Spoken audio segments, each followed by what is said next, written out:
নমস্কার, আমি অ্যাডভোকেট দিশিতা হালদার। তো আগের দিন আমি একটি পোস্ট করেছিলাম লোন সংক্রান্ত ব্যাপার নিয়ে, যে আপনারা লোন নিয়েছেন কিন্তু ভয় পাবেন না। আপনাদের রিকভারি এজেন্ট এসে যদি আপনাদের কোনো রকমভাবে হ্যারেস করে, তো আপনারা সেক্ষেত্রে ভয় পাবেন না।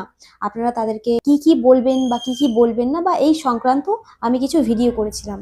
তো সেই ভিডিওতে আমি দেখছি বেশিরভাগ জন আহ, আমাকে অবশ্যই করে ভালো কমেন্ট করছেন এবং ভালো বলছেন, এবং আমাকে অনেকে ফোন করছেন, করে আমার কাছ থেকে সলিউশন নিয়েছেন।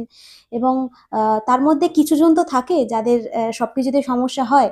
তো সেরকম কিছু মানুষ কিন্তু কমেন্ট করছে, এবং তাদের প্রোফাইলে আমি সবটাই হয়তো যাওয়ার সুযোগ বা সময় আমি পাইনি, যেহেতু সারাটা দিন প্রচণ্ড ব্যস্ত থাকি।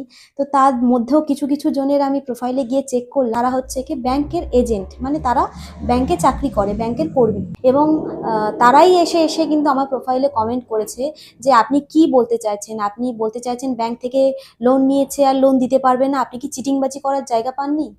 তো সেই সমস্ত মানুষদেরকে বলি যে আমি কিন্তু একবারও বলিনি আপনারা লোন নিয়েছেন লোন দেবেন না। আমার কথাটা ভালো করে পয়েন্ট আউট করবেন। লোন নিয়েছেন লোন দিতে হবে না সেই কথা আমি একবারও বলিনি। আমি বলেছি আপনাদের যার যার দিতে সমস্যা হচ্ছে, যারা যারা মনে করছেন যে আমি লোনটা নিয়েছি কিন্তু আমি দিতে পারছি না, তারা তারা লোক আদালতে সেটেলমেন্ট করে নিন। তাহলে এক প্রকার দেখতে গেলে দাদাভাই, যেসব দাদাভাইরা আমাকে বাজে বাজে কমেন্ট করছেন, মানে যারা ব্যাংকের কর্মী, তাদেরকেই বলছি, তো দাদাভাই দেখতে গেলে কিন্তু আমি আপনাদের উপকারই করছি।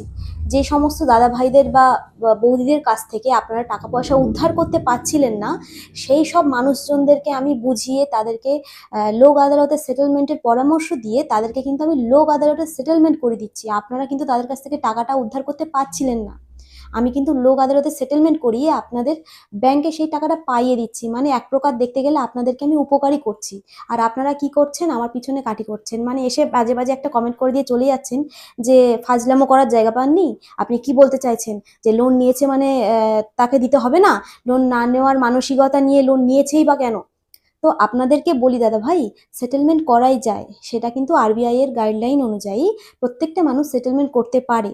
এবং যার মানসিকতা যে লোন নিয়েছে লোন দেবে না, এরকম মানসিকতা যাদের, তারা কিন্তু দ্বিতীয়বার আর লোন পাবে না।